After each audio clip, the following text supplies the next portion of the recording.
नमस्कार दोस्तों, मैं अंकुर उपाध्याय स्वागत करता हूं आप सभी का एक बार फिर से अपनी नई वीडियो में।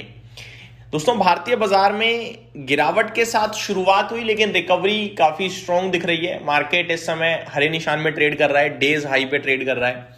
और आप सभी को याद होगा कल रात मैंने आप सभी के साथ डिस्कशन में यही कहा था कि अगर हम गैप डाउन हो गए तो रिवर्सल आ सकता है, अगर हम ऊपर खुले तो एक बार मॉर्निंग में आपको डिप मिलेगी और वो डिप कहीं ना कहीं लेने का मौका होगा। डिप मिलने के चांसेस ज्यादा इसलिए दिख रहे थे क्योंकि एफआईआईज ने बहुत हैवी सेलिंग करी थी, डेटा काफी नेगेटिव था और उसी की वजह से बाजार शुरुआती घंटे में एक बार गिरेगा ऐसे अनुमान लगाया था। मार्केट ने डे लो लगाया 25,372 का, अभी 25,521 पे निफ्टी ट्रेड कर रहा है, करीब करीब 50 पॉइंट ऊपर है। रेंज आप सभी के साथ नीचे 25,300 से 25,700 की डिस्कस करी हुई है। एग्जैक्टली 25,372 का लो लगा है, तो नीचे की रेंज का सपोर्ट लिया है, कहीं ना कहीं सपोर्ट से इनफैक्ट काफी दूर से ही घूम गया, अभी 25,500 पे खड़ा है। अब यहाँ पे क्या करना चाहिए, पहला सवाल तो यही है। तो दोस्तों, क्या करना चाहिए को लेकर मेरा मानना यह है कि मार्केट में ना स्टॉक स्पेसिफिक एक्शन है और मार्केट थोड़ा नेगेटिव साइड पे ट्रेड कर रहा है अभी के सेशन में, क्योंकि मार्केट ब्रेथ अगर मैं देखूं तो नेगेटिव है। मॉर्निंग में स्मॉल कैप इंडेक्स 1% तक टूट गया था लेकिन अभी पूरी रिकवरी आ गई है। अच्छी बात यह है, फ्लैट हो गया है बट फ्लैट टू नेगेटिव है। सिमिलरली स्मॉल कैप इंडेक्स और मिड कैप दोनों ही आपके लिए फ्लैट टू नेगेटिव ट्रेड कर रहे हैं। वहीं बैंक निफ्टी में 1/3% की तेजी है। सेंसेक्स और निफ्टी आपके लिए फ्लैट टू पॉजिटिव ट्रेड करते हुए दिख रहे हैं। मार्केट ब्रेथ 1040 शेयर्स आपके हरे निशान में है, 1650 शेयर्स लाल निशान में, तो गिरने वाले शेयर्स की संख्या ज्यादा है। निफ्टी पे लेवल्स की बात करूं तो जो लो लगाया है आज वो आपको एज अ सपोर्ट के रूप में देखना चाहिए और ऊपर में आप कोशिश कर सकते हो एक बार को कल का हाई टेस्ट करने की, और कल का हाई यानी फ्राइडे का जो है 25,630 है। अगर 25,630 के ऊपर बाजार निकला तो आई थिंक 25,700 नहीं और ऊपर जाना चाहिए, फिर मुझे लगता है कि बाजार काफी ऊपर तक जा सकता है। पॉसिबल है कि 25,800 भी टेस्ट करे। तो मेरे को लगता है अगला पड़ाव जो है वो 25,630 640 के समथिंग का है, वो निकल गया तो मजा आ जाएगा।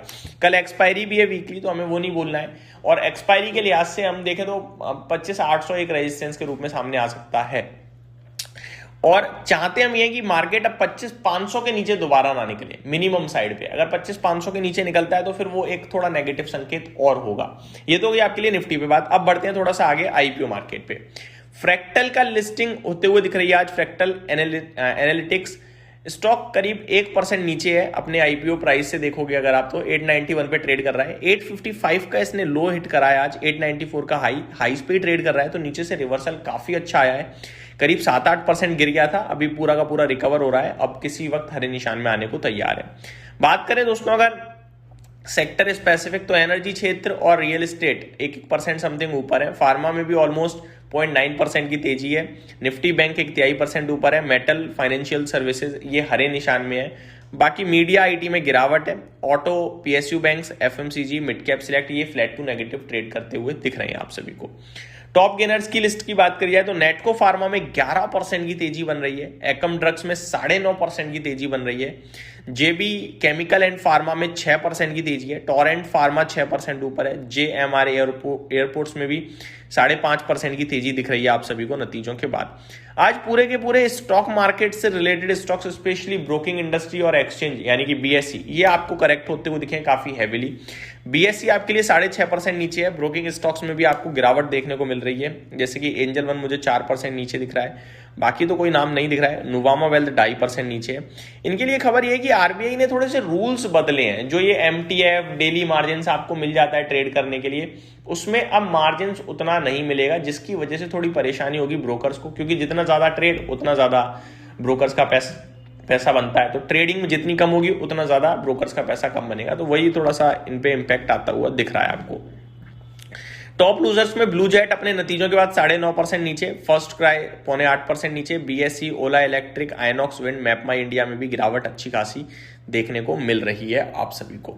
बात करते हैं निफ्टी में।